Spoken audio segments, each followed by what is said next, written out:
ओम शांति। आज की तारीख 28 अप्रैल 2026। प्रातः मुरली मधुबन से। बाप दादा कहे, मीठे बच्चे, बाप समान लवली बनने के लिए अपने को आत्मा बिंदु समझ बिंदु बाप को याद करो। प्रश्न, याद में रहने की गुप्त हड्डी मेहनत हर एक बच्चे को करनी है, क्यों? उत्तर, क्योंकि याद के बिगर आत्मा पाप आत्मा से पुण्य आत्मा नहीं बन सकती। जब गुप्त याद में रहे, देही अभिमानी बने, तब विकर्म विनाश हो। तो जब तक देही अभिमानी नहीं बनेंगे तब तक विकर्म विनाश होना स्टार्ट भी नहीं होंगे। तो देही अभिमानी बनकर रहना माना सामने वाली आत्मा से जो भी हिसाब किताब आ रहे हैं उसका अपने मन के ऊपर प्रभाव पड़ने न देना, साथ साथ योग बल से और ज्ञान के बल से उस हिसाब किताब को चुकतू करना, हर एक आत्मा को अनादि स्वरूप में देखना, ये है देही अभिमानी बनना। तो आप योग तो कर रहे हो, मुरली भी पढ़ रहे हो, लेकिन अवस्था नहीं बन रही है। इसी का मतलब कहीं ना कहीं देही अभिमानी बनने में आप में कोई ना कोई कमतरता ज़रूर है। तो उस कमतरता को चेक करें और विकर्म विनाश क्यों नहीं हो रहे हैं उसकी अपने आप चेकिंग करें। तो जब गुप्त याद में रहे, देही अभिमानी बने, तब विकर्म विनाश हो। धर्मराज की सजाओं से बचने का साधन भी याद है। माया के तूफान याद में ही विघ्न डालते हैं, इसीलिए याद की गुप्त मेहनत करो, तभी लक्ष्मी नारायण जैसा लवली बन सकेंगे। गीत है ओम नमो शिवाय। ओम शांति। यह महिमा है सबके बाप की। याद किया जाता है भगवान अर्थात बाप को। उन्हें माता पिता कहते हैं ना, गॉड फादर भी कहा जाता है। ऐसे नहीं सब मनुष्यों को गॉड फादर कहेंगे। बाबा तो उनको लौकिक बाप को भी कहते हैं। लौकिक बाप जिसको कहते हैं वह भी फिर पारलौकिक बाप को याद करते हैं। वास्तव में याद करने वाली आत्मा है जो लौकिक बाप को भी याद करती है। वह आत्मा अपने रूप को, ऑक्यूपेशन को नहीं जानती है। आत्मा अपने को ही नहीं जानती तो गॉड फादर को कैसे जानेगी? अपने लौकिक फादर को तो सब जानते हैं, उनसे वर्षा मिलता है, नहीं तो याद क्यों करे? पारलौकिक बाप से ज़रूर वर्षा मिलता होगा। कहते हैं ओ गॉड फादर, उनसे रहम क्षमा मांगेंगे क्योंकि पाप करते रहते हैं। यह भी ड्रामा में नूंद है, परंतु आत्मा को जानना और फिर परमात्मा को जानना यह डिफ़िकल्ट सब्जेक्ट है। तो भले ही हम आत्मा बिंदी परमात्मा बिंदी कहते हैं, लेकिन उसकी गहराई में जाना, आत्मा इस सब्जेक्ट की गहराई में जाना, परमात्मा इस सब्जेक्ट की गहराई में जाना, बाबा बोलते हैं डिफ़िकल्ट है। ईजी ते ईजी और डिफ़िकल्ट ते डिफ़िकल्ट। बल कितना भी साइंस आदि सीखते हैं, जिससे मून तक चले जाते हैं, तो भी इस नॉलेज के आगे वह तुच्छ है। अपने को और बाप को जानना बड़ा मुश्किल है। जो भी बच्चे अपने को ब्रह्मा कुमार कुमारी कहलाते हैं, वह भी अपने को आत्मा निश्चय करे।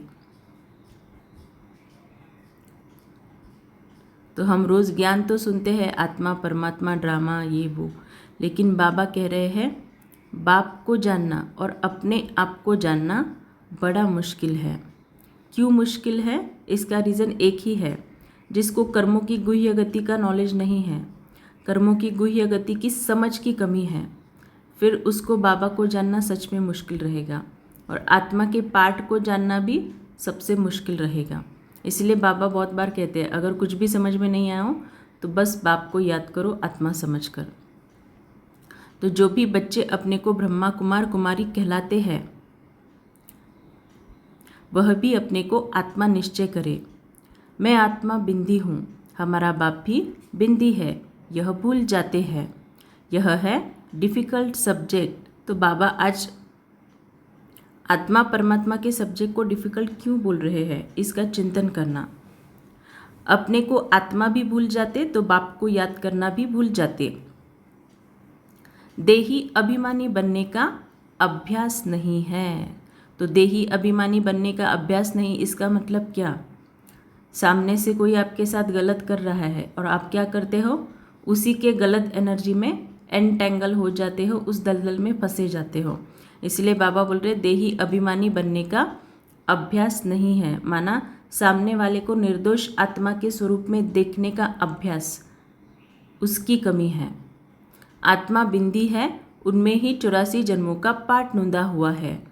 जो मैं आत्मा भिन्न भिन्न शरीर ले पाठ बजाती हूँ, यह घड़ी घड़ी भूल जाता है। तो देही अभिमानी का तुरंत बाबा ने यहाँ पे एक्सप्लेनेशन दिया है। आत्मा बिंदी है, सामने वाले से हिसाब किताब आ रहा है, उसकी ब्रिकुटी में आत्मा देखना है। आत्मा बिंदी है, उनमें 84 जन्मों का पाठ नोंदा हुआ है, माना हर एक आत्मा के पास एक स्क्रिप्ट है। स्क्रिप्ट है इसका मतलब क्या?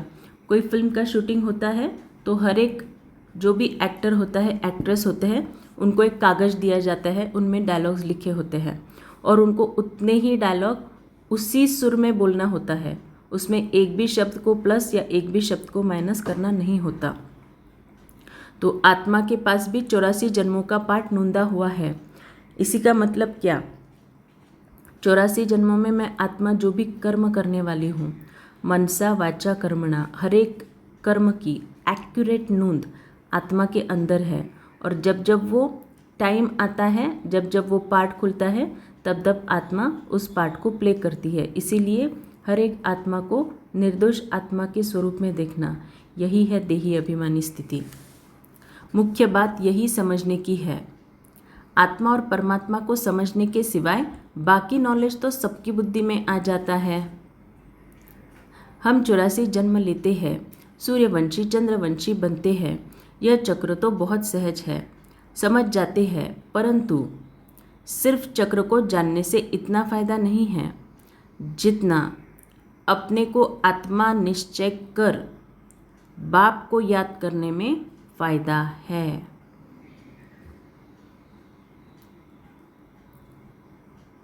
मैं आत्मा स्टार हूँ, फिर बाप भी स्टार अति सूक्ष्म हैं, वही सद्गति दाता है। उनको याद करने से ही विकर्म विनाश होने हैं। लेकिन विकर्म विनाश होने के लिए बाबा ने आज क्या बताया है? देही अभिमानी बन अगर मैं आत्मा बाबा को याद करती हूँ तब जाके मेरे विकर्म विनाश होंगे। तो अगर देही अभिमानी नहीं, सिर्फ बाबा को परमधाम में देखा 2-3 मिनट के लिए और फिर ख़त्म, फिर पुरानी चाल पे ही मैं चल रही हूँ, पुराने स्वभाव संस्कार से सामने वाले के साथ बर्ताव कर रही हूँ, विकर्म विनाश नहीं होंगे। उल्टा आपके जो भी विकर्म है ना, उसमें आप 100 गुना एडिशन कर रहे हो। तो चल तो रहे हैं ज्ञान में, लेकिन ज्ञान पर चल नहीं रहे हैं तो पद नहीं मिलेगा। उनको याद करने से ही विकर्म विनाश होने हैं। इस तरीके से कोई भी निरंतर याद नहीं करते, देही अभिमानी नहीं बनते हैं। घड़ी घड़ी यह याद रहे मैं आत्मा हूँ। बाप का फरमान है मुझे याद करो तो विकर्म विनाश होंगे। तो लोगों को लगता है कि बाबा हर रोज़ वही वही बात क्यों कहते हैं?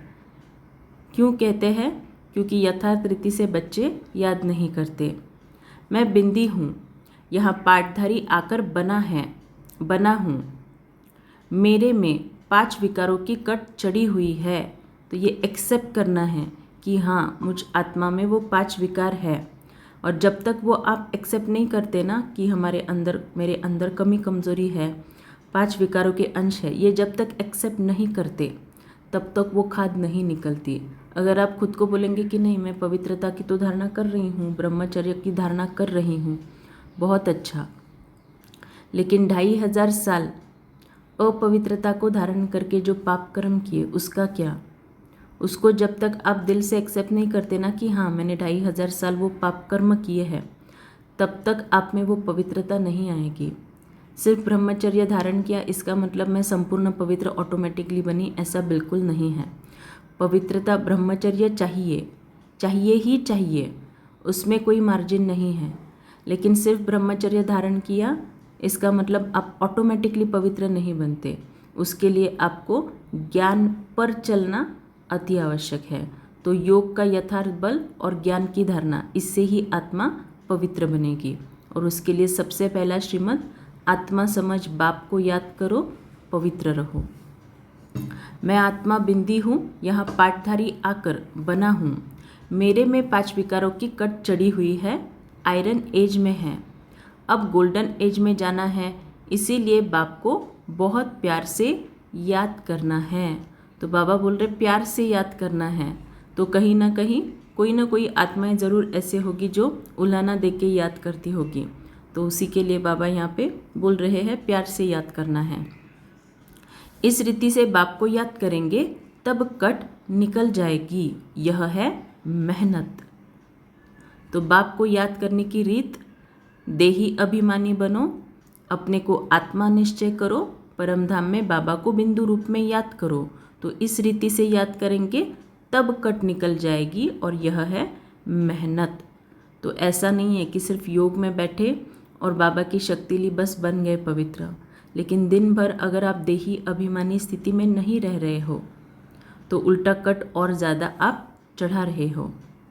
सर्विस की लबार तो बहुत मारते हैं, आज यह सर्विस की बहुत प्रभावित हुए, परंतु शिव बाबा समझते हैं आत्मा और परमात्मा के ज्ञान पर कुछ भी प्रभावित नहीं हुआ।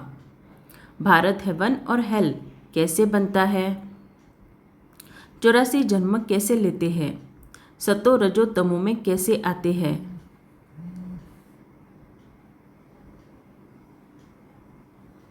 सिर्फ यह सुनकर प्रभावित होते हैं। परमात्मा निराकार है यह भी समझ जाते हैं। बाकी मैं आत्मा हूँ, मेरे में 84 जन्मों का पाठ भरा हुआ है। बाप भी बिंदी है, उनमें सारा ज्ञान है, उनको याद करना है। यह बातें कोई भी समझते नहीं। फिर से पढ़ते हैं, उसकी गहराई में जाना, सुनते सुनते बाबा की याद में ध्यान से सुनना। मैं आत्मा हूँ, तो मैं आत्मा हूँ सिर्फ यहाँ तक सीमित नहीं है कि मैं बिंदी आत्मा हूँ। तो मैं आत्मा हूँ, तो आत्मा के बारे में बाबा क्या कहते हैं वो दिन भर चिंतन करना। मेरे में 84 जन्मों का पाठ भरा हुआ है।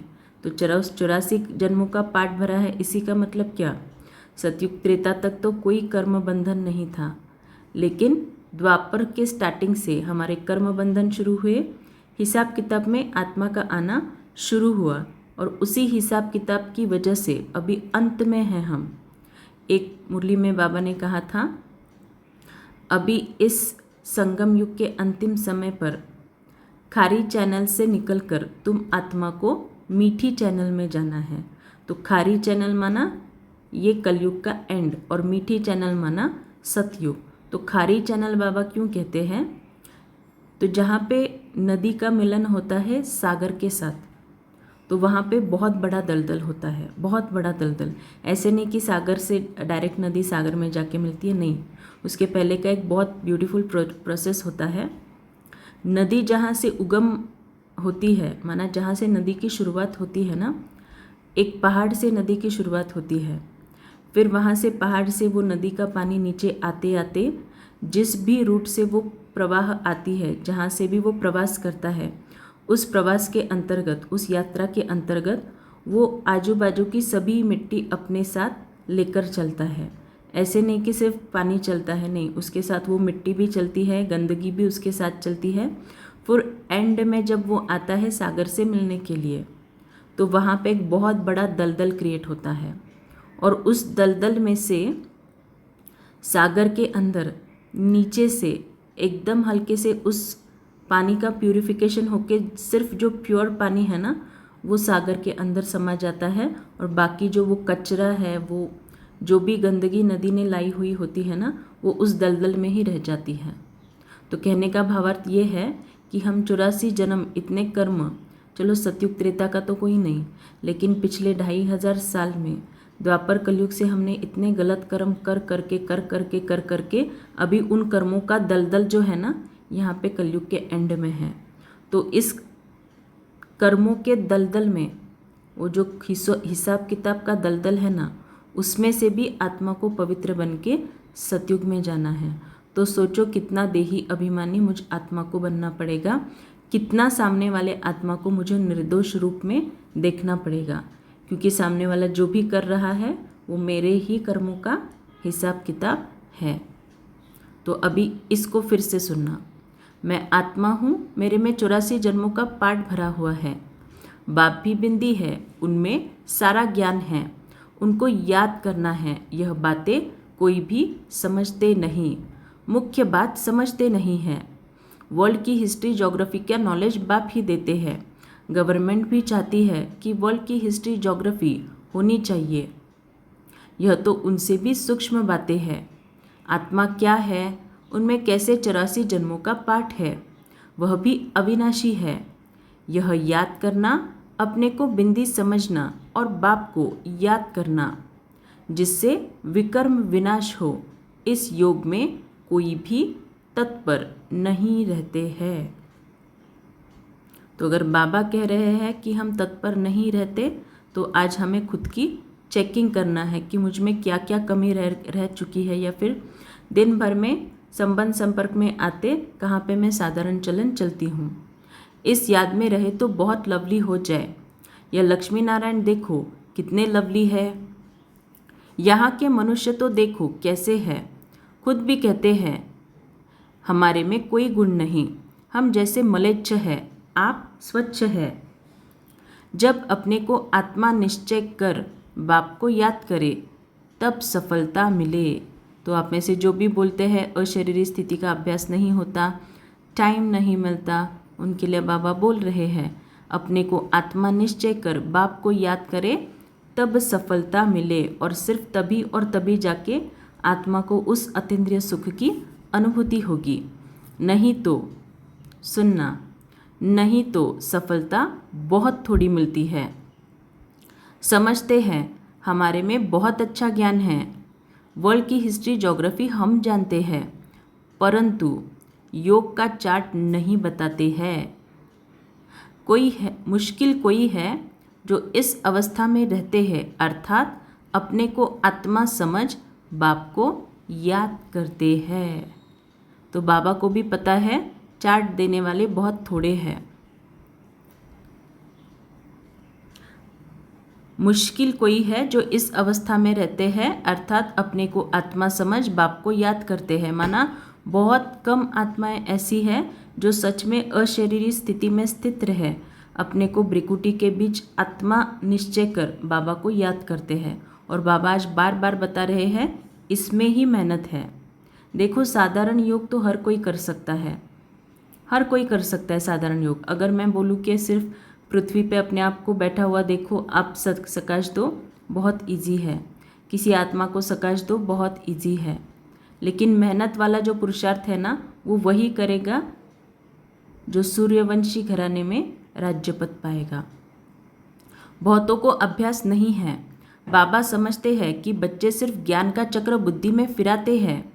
बाकी मैं आत्मा हूँ, बाबा से हमको योग लगाना है, जिससे आयरन एज से निकल गोल्डन एज में जाएंगे।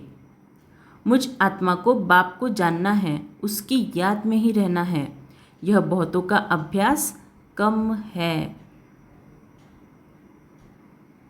बहुत आते भी है, अच्छा अच्छा भी कहते हैं, बाकी उनको यह पता नहीं पड़ता कि अंदर कितनी कट लगी हुई है।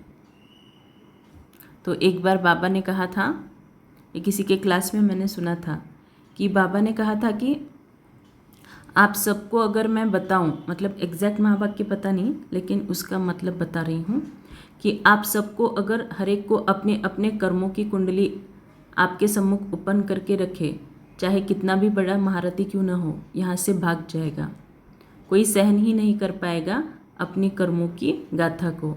तो इसी का मतलब क्या है, कर्मों की गुह्य गति इतनी गुह्य है कि हर एक सोच का, हमारे हर एक कर्म का कड़ा हिसाब किताब बनता है।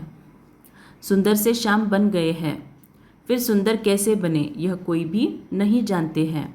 सिर्फ हिस्ट्री ज्योग्राफी जानने का काम नहीं है। पावन कैसे बने, सज़ा न खाने का उपाय है सिर्फ याद में रहना। योग ठीक नहीं होगा तो धर्मराज की सजाएं खाएंगे। यह बहुत बड़ी सब्जेक्ट है जिसको कोई उठा नहीं सकते। ज्ञान में अपने को मियाँ मिट्ठू समझ बैठते हैं, इसमें कोई शक नहीं। मूल बात है योग की। योग में बहुत कच्चे हैं, इसीलिए बाप कहते हैं खबरदार रहो। सिर्फ पंडित नहीं बनना है, मैं आत्मा हूँ, मुझ बाप को याद करना है।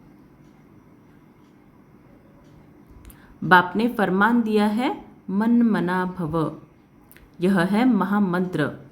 अपने को स्टार समझ, बाप को भी स्टार समझो, फिर बाप को याद करो। बाप का कोई बड़ा रूप नहीं सामने आता है, तो देही अभिमानी बनने में ही मेहनत है। तो सामने वाले को निर्दोष आत्मा के स्वरूप में देख, उससे जो भी हिसाब किताब आ रहा है उसको योग बल और ज्ञान बल से चुकतू करना मेहनत है। विश्व के महाराजा महारानी एक बनते हैं जिनकी लाखों प्रजा बनती है। प्रजा तो बहुत है ना। हिस्ट्री ज्योग्राफी को जानना तो सहज है, परंतु जब अपने को आत्मा समझ बाप को याद करेंगे तब पावन बनेंगे। तो बाप को याद करना माना सिर्फ योग करना ऐसा नहीं है। योग तो करना ही करना है, लेकिन जब जब मैं आत्मा इस ज्ञान की धारणा करती हूँ, इस ज्ञान को आचरण में लाती हूँ, तब तब मैं आत्मा बाबा की याद में ही रहती हूँ। यह अभ्यास बड़ा डिफ़िकल्ट है। याद करने बैठेंगे तो बहुत तूफान विघ्न डालेंगे।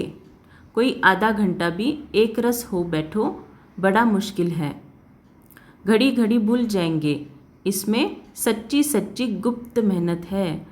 तो विघ्न क्यों आते हैं, उसका रीज़न यही है कि मानो अगर आप दिन भर में देही अभिमानी नहीं बनते। देही अभिमानी माना ऐसे नहीं कि कहीं पे बैठकर आपको बनना है, नहीं।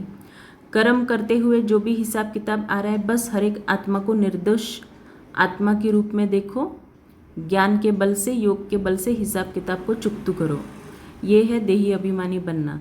तो इसमें अगर हम कम पड़ जाते हैं या पीछे पड़ते हैं, तो आप जब योग में बैठोगे दिन भर में तो सामने वाले को आत्मा के रूप में नहीं देख रहे हो, उल्टा उसके लिए अलग अलग बुरा व्यवहार या फिर बुरा संकल्प कर रहे हो। और फिर जाके आप नुमा शाम में बैठते हो, फिर जाके अमृत वेले बैठते हो और फिर बोलते हो योग ही नहीं लगता। कैसे लगेगा? अगर आप देही अभिमानी नहीं बन रहे हो तो योग कैसे लगेगा? उसमें तूफान तो आएंगे ही आएंगे। तो तूफान ऐसे ही ऑटोमेटिकली नहीं आते, उसके पीछे हमारे ही विकर्म होते हैं दिन भर के, जो हमें योग में बैठने नहीं देते। चक्र का राज जानना सहज है, बाकी देही अभिमानी हो बाप को याद करना यह मुश्किल कोई समझते हैं और उस एक्ट में आते हैं। तो बहुत कम आत्माएं ऐसे हैं जो सच में देही अभिमानी बन बाप को याद करते हैं। बाप की याद से ही तुम पावन बनेंगे, निरोगी काया, बड़ी आयु मिलेगी।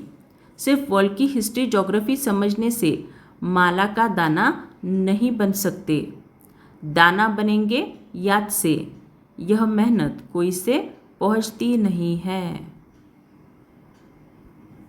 खुद भी समझते हैं कि हम याद में नहीं रहते। अच्छे अच्छे महारथी इस बात में ढीले हैं। मुख्य बात समझाना आता ही नहीं।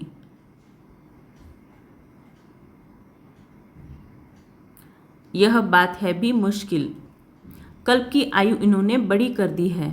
तुम 5000 वर्ष सिद्ध करते हो, परंतु आत्मा परमात्मा का राज कुछ भी नहीं जानते हैं, याद ही नहीं करते हैं, इसीलिए अवस्था डगमगाती है।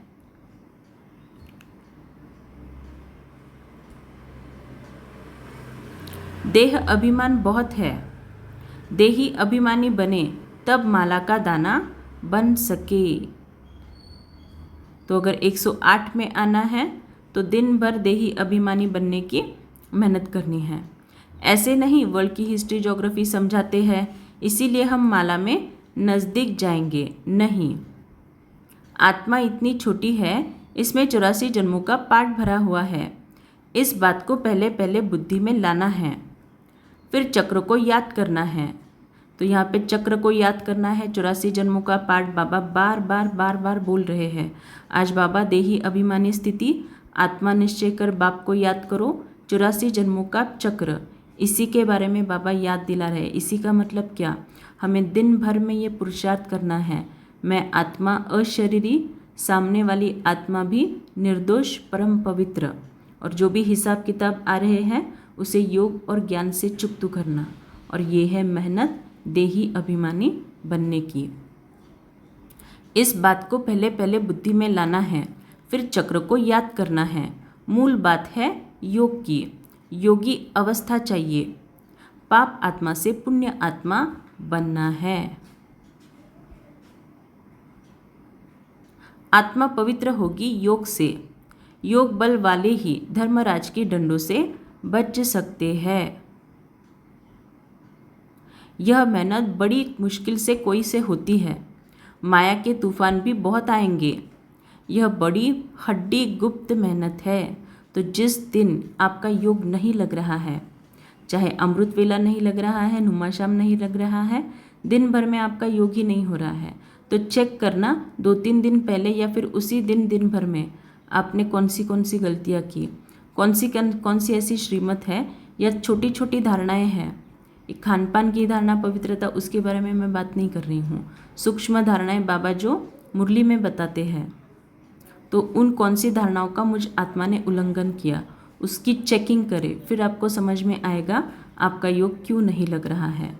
तो योग नहीं लग रहा है, इसका मतलब कहीं ना कहीं गलती हम कर रहे हैं।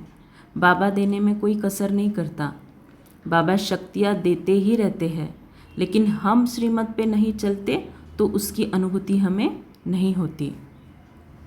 यह बड़ी हड्डी गुप्त मेहनत है।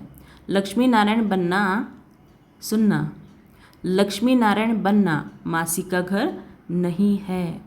तो अगर आप लक्ष्मी नारायण का फोटो देखेंगे तो कितने ना अलंकारों से वो सजे हुए हैं। हर एक अंग के लिए एक स्पेशल अलंकार दिया हुआ है। तो वो अलंकार ऐसे ही नहीं मिले उनको, उन्होंने हर पल मनसा वाचा कर्मणा, उन दोनों आत्माओं ने ज्ञान की एक्यूरेट धारणा की, ज्ञान को प्रैक्टिकल जीवन में धारण किया, तब जाके उन्हें वो इतने अलंकार प्राप्त हुए और वो लक्ष्मी नारायण बने। तो लक्ष्मी नारायण बनना मासी का घर नहीं है।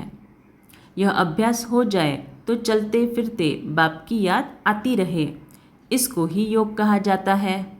बाकी यह ज्ञान की बातें तो छोटे छोटे बच्चे भी समझ जाएंगे। चित्रों में सब युग आदि लगे हुए हैं, यह तो कॉमन है। जब कोई भी कार्य शुरू करते हैं तो स्वास्तिका लगाते हैं। यह निशानी है सतयुग, त्रेता, द्वापर, कलयुग की। बाकी ऊपर में है छोटा सा संगम युग। तो पहले सुनना, तो पहले अपने को आत्मा समझ बाप को याद करते रहेंगे, तब ही वह शांति फैल सकती। तो बाबा यहाँ पे कितना क्लियरली बता रहे हैं, आत्मा समझ बाप को याद करेंगे तो शांति फैलेगी। इसी का मतलब क्या, अशरीरी स्थिति में स्थित रहे, भ्रिकुटी के बीच बिंदु को देखने की मेहनत कर, फिर बाबा को परमधाम में याद करेंगे, तब जाके मुझ आत्मा से शांति की शक्ति सारे विश्व में फैलेगी। योग से विकर्म विनाश होंगे। सारी दुनिया इस बात में भूली हुई है। आत्मा और परमात्मा के बारे में कोई कहते परमात्मा 1000 सूर्यों से तेजोमय है, परंतु यह कैसे हो सकता, जबकि कहते हैं आत्मा सो परमात्मा, फिर तो दोनों एक हुए ना। छोटे बड़े का फर्क नहीं पड़ सकता, इस पर भी समझाना है। आत्मा का रूप बिंदी है, आत्मा सो परमात्मा, तो परमात्मा भी बिंदी ठहराना। इसमें फर्क तो हो न सके। सब परमात्मा हो जाए तो सब क्रिएटर हो जाए। सर्व की सद्गति करने वाला तो एक बाप है ना, बाकी तो हर एक को अपना पार्ट मिला हुआ है। यह बुद्धि में बिठाना पड़े, समझ की बात है। देखो बाबा जाते जाते कितनी गुह्य बात बता रहे हैं। फिर से पढ़ते हैं और चिंतन करते हैं। हर एक को अपना पार्ट मिला हुआ है, माना हर एक को जो पार्ट दिया है वो उसी तरह से चलेगा। यह बुद्धि में बिठाना पड़े, समझ की बात है। तो ये नहीं कि सामने वाला मुझे जैसे चाहिए वैसे क्यों नहीं बर्ताव करता, तो फिर आपने ज्ञान को समझा ही नहीं। हर एक आत्मा को उसका अपना अपना पार्ट मिला हुआ है, अविनाशी नूंद नूंदी हुई है। सामने वाली आत्मा या मैं आत्मा किस समय पर, कौन से सेकंड पर कौन सा कर्म करूँगी, उस हर एक कर्म की नूंद आत्मा के अंदर एक्यूरेटली नूंदी हुई है, और उस नूंद को स्वयं भगवान भी चेंज नहीं कर सकता। तो हर एक आत्मा को अपना पार्ट मिला हुआ है, बुद्धि में बिठाना पड़े, समझ की बात है। बाप कहते हैं मुझे याद करो तो कट निकल जाएगी, यह मेहनत है। एक तो आधा कल्प देह अभिमानी रहे हो। सतयुग में देही अभिमानी रहते भी बाप को नहीं जानते, ज्ञान को नहीं जानते। इस समय जो तुमको नॉलेज मिलती है वह नॉलेज गुम हो जाती है। वहाँ सिर्फ इतना जानते हैं कि हम आत्मा एक शरीर छोड़ दूसरा लेते हैं। तो सतयुग में सिर्फ आत्मा का ज्ञान रहता है, परमात्मा का या फिर सृष्टि चक्र का नहीं। पार्ट बजाते हैं, इसमें फिक्र की क्या बात है। हर एक को अपना अपना पार्ट बजाना है। तो इस बात पर चिंतन करना। बाबा बोलते हैं कि अंतमति सो गति, ठीक है। तो अगर मैं आत्मा अंतिम समय में बाबा की याद में हूँ तो अंतमति सो गति, बाबा के पास पहुँच जाऊँगी। फिर जब सतयुग में मेरा फर्स्ट जन्म होगा तो अंतमति सो गति, इस सिद्धांत के अनुसार मैं बाबा को याद क्यों नहीं कर सकती, क्यों वहाँ पे जाके बाबा को भूल जाती हूँ। चेक करना। रोने से क्या होगा, यह समझाया जाता है। अगर कुछ समझे तो शांति आ जाए, खुद समझेंगे तो औरों को भी समझाएंगे। बुजुर्ग लोग समझाते भी हैं, रोने से क्या वापस थोड़े ही आएंगे। शरीर छोड़ आत्मा निकल गई, इसमें रोने की क्या बात है। अज्ञान काल में भी ऐसे समझते हैं, परंतु वह यह थोड़े ही जानते हैं कि आत्मा और परमात्मा क्या चीज़ है। आत्मा में खाद पड़ी है, वह तो समझते हैं आत्मा निर्लेप है। तो यह बहुत महीन बातें हैं। बाबा जानते हैं बहुत बच्चे याद में रहते नहीं हैं। सिर्फ समझाने से क्या होगा, बहुत प्रभावित हुआ, परंतु इससे उसका कोई कल्याण थोड़े ही हुआ। आत्मा परमात्मा की पहचान मिले तब समझे बरोबर हम उनके बच्चे हैं। बाप ही पतित पावन है, हमको आकर दुख से छुड़ाता है, वह भी बिंदी है। तो बाप को निरंतर याद करना पड़े। बाकी हिस्ट्री ज्योग्राफी जानना कोई बड़ी बात नहीं है, बल समझने के लिए आते हैं, परंतु इस अवस्था में तत्पर रहे कि मैं आत्मा हूँ, इसमें मेहनत है।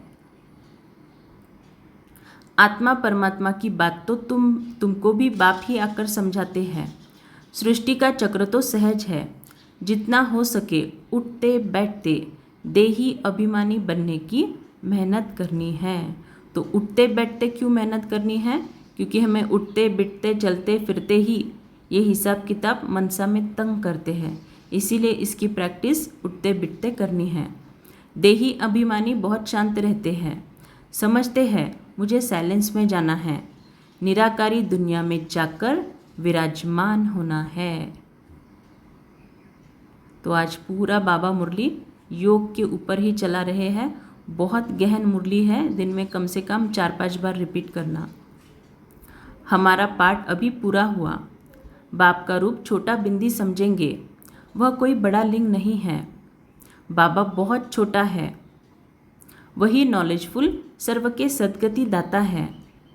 मैं आत्मा भी नॉलेजफुल बन रहा हूँ। ऐसा चिंतन जब चले तब ऊंच पद पा सके। दुनिया भर में कोई आत्मा और परमात्मा को नहीं जानते। तुम ब्राह्मणों ने अब जाना है, सन्यासी भी नहीं जानते, न आकर समझेंगे। वह तो सब अपने अपने धर्मों में ही आने वाले हैं। हिसाब किताब चुकतू कर चले जाएंगे। तुमको ही यह मेहनत करने से बाप से वर्षा मिलेगा। अब फिर देही अभिमानी बनना है। दिल तो आत्मा में है ना। आत्मा को ही दिल बाप से लगाना है। दिल शरीर में नहीं है। शरीर के तो स्थूल सब ऑर्गन्स है। दिल को लगाना यह आत्मा का काम है। अपने को आत्मा समझ फिर परमात्मा बाप से दिल लगानी है। आत्मा बहुत सूक्ष्म है। कितनी छोटी सूक्ष्म आत्मा पाठ कितना बजाती है। यह है कुदरत। तो परमात्मा से दिल लगानी है, इसका मतलब क्या? सामने से कोई भी हिसाब किताब आए उसमें मैं आत्मा प्रभावित न हो, बस बाबा की प्यार में लवलीन। वह कभी मिटने वाला नहीं है, बहुत सूक्ष्म है। तुम कोशिश करेंगे तो भी बड़ी चीज़ याद आ जाएगी। मैं आत्मा छोटा स्टार हूँ तो बाप भी छोटा है। तुम बच्चों को पहले पहले यह मेहनत करनी है। कौन सी मेहनत करनी है? मैं आत्मा छोटा स्टार हूँ तो बाप भी छोटा है। यह बच्चों को मेहनत करनी है। इतनी छोटी सी आत्मा ही इस समय पतित बनी है। आत्मा को पावन बनाने का पहला यह उपाय है। पढ़ाई पढ़नी है तो पढ़ाई पढ़ना माना ज्ञान को प्रैक्टिकल रूप में धारण करना। बाकी खेलना कूदना तो अलग बात है। खेलने का भी एक हुनर है। पढ़ाई से मर्तबा मिलता है। खेल कूद से मर्तबा नहीं मिलता। तो सतयुग में जाना है तो सतयुगी संस्कारों को इमर्ज कर, उन संस्कारों को यूज़ कर, दिव्य गुणों को धारण कर वैसे कर्म करने होंगे। सिर्फ सेंटर जाके मैं अगर सतयुग में हूँ ये वो ऐसे करके मैं डांस करूँगी, खेल कूद करूँगी तो वो मर्तबा मुझे नहीं मिलेगा। खेल आदि की डिपार्टमेंट अलग होती है, उनसे ज्ञान व योग का कनेक्शन नहीं है। तो जो योग में ऐसे कराते हैं ना कि समझो आप सतयुग में गए हो, सतयुग में डांस कर रहे हो और ऐसे समझ के डांस करो, चलो वो तो थोड़ा सा एक दिल बहलाने के लिए वो वाला प्रयोग अच्छा है। लेकिन बाबा क्या कह रहे हैं? खेल आदि का डिपार्टमेंट अलग होती है, उनसे ज्ञान व योग का कनेक्शन नहीं है। यह भोग आदि लगाना भी खेल है। मुख्य बात है याद की। अच्छा, मीठे मीठे सिकिलदे बच्चों प्रति माता पिता बाप दादा का याद प्यार और गुड मॉर्निंग। रूहानी बाप की रूहानी बच्चों को नमस्ते। हम रूहानी बच्चों की रूहानी माता पिता बाप दादा को याद प्यार, गुड मॉर्निंग और नमस्ते। शुक्रिया बाबा, आपका पद्मा पदम शुक्रिया। आप आज की मुरली सच में बहुत गहरी है। बहुत सारे पॉइंट्स हैं जिस पे आप चिंतन कर सकते हैं, चिंतन ज़रूर करना।